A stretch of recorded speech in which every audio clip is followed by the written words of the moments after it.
greatest coach, Phil Jackson or my main man, Gregg Popovich? What you think? So we're not gonna throw Red Auerbach in that? Just these two Between modern day Phil, coaches? it's between the Triangle Master, the Zen Master, and Gregg Pop. Wow. Man. Two different styles too, almost. That's a great question because they both great at what they do, the way that they do it. Two different styles. The Zen Master is laid back. He more of the Zen. Be cool, relax, and then kick ass. Where Pop be like, God damn it, you know, you're supposed to do this, you're supposed to do that, demanding, kick ass. But the end result is 5 and 6 championships. What? Phil got 9, 6 with Chicago, 3 with LA, and Pop got what? 5 or 6 with 5. Oh my God, man, that's tough, man. And you can't even go by numbers. You can't go, well, Phil got 9, so he's the best. You can't even do that because Right. these guys are very, very the best of the best in coaching. I have to say a tie. I don't even know how to choose between the two. They're both. I love them both, and I love what they've done, and the way that they did their own way. And on top of that, every player who played for each one of them have nothing but respect for them. You never heard any player say, "Well, man, I didn't get along with Phil, or I didn't get along with Pop." They all respect the way that they coach, and even if it's tough on you. I mean, I remember the times where he would yell at Tony Parker, and I'm talking about Popovich, and he would yell and sit him down and chastise him, and Ginobili. I didn't see him do that much with Duncan, but Ginobili and especially Parker got the heat from him, but they responded, and they both love Pops because they know he only wants the best for them. Yep. Man, I almost want to give the edge to Pops. He's a great coach. I don't know. It's toss up. Yeah, I would probably say Pop too over Phil Jackson. Even though Phil Jackson was real good too, he did benefit from having the GOAT and the second coming of the GOAT over there. And yeah, Triangle was cool and all that, but I mean, just the overall, just the way he ran the team, Popovich, I'm talking about, the way he had them playing team ball.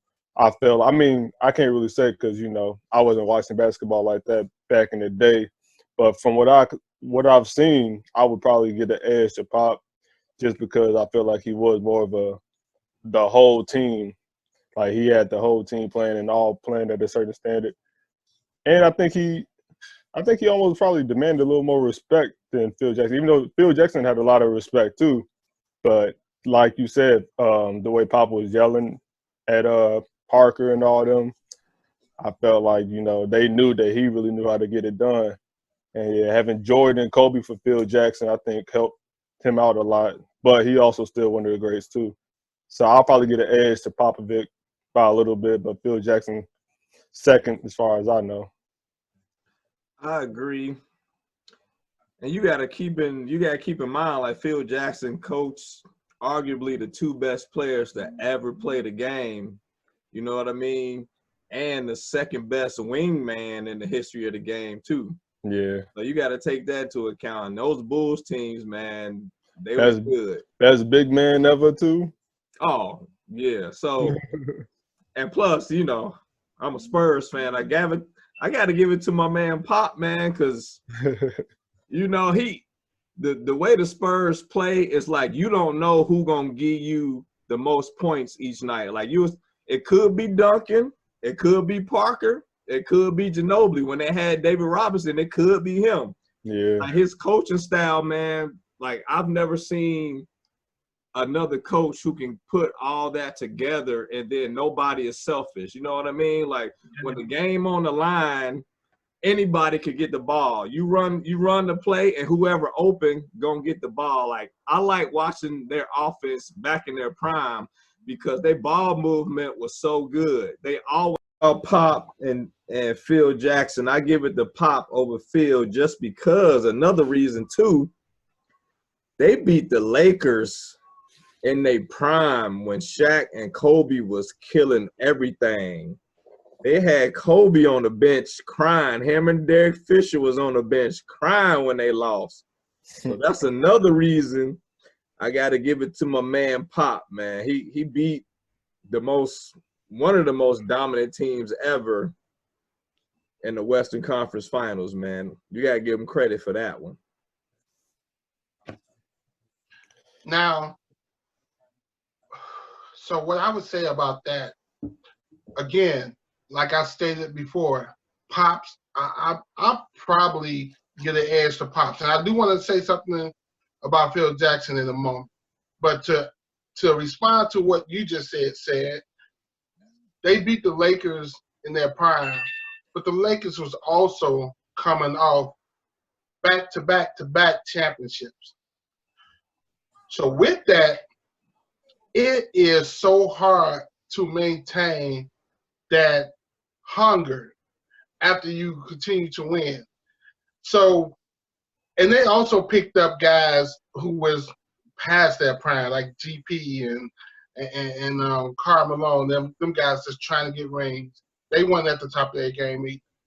Not taking nothing from what the Spurs did to the Lakers in that series to win it, and not taking anything from their championship.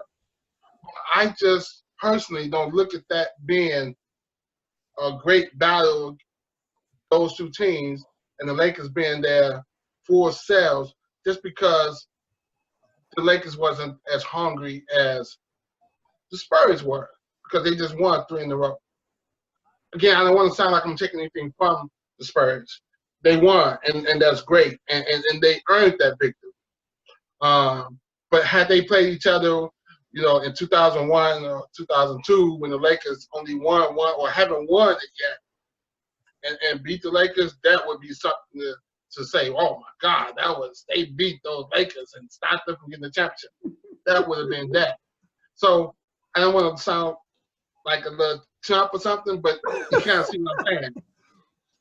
All right. Now, on the Phil Jackson part, yes, you guys both mentioned how great Pops is with getting his players to play as a team, and you know, you can get scoring and you can get leadership from any one of those top 4 guys at any time during any game, and that is great. That's team ball. That's what you want from your player.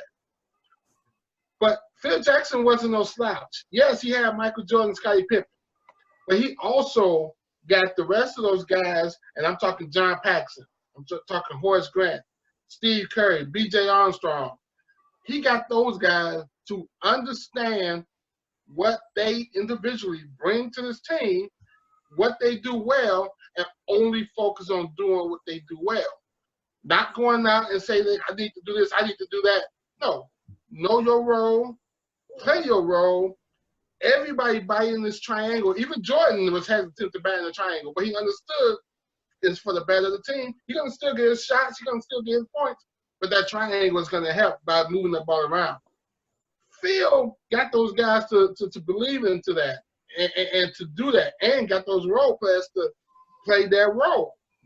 Even in LA, Rick Fox, you know, Brian Shaw, you know, those guys knew what their role were on those teams, and they played their role and did it well, so everything else can fall in place.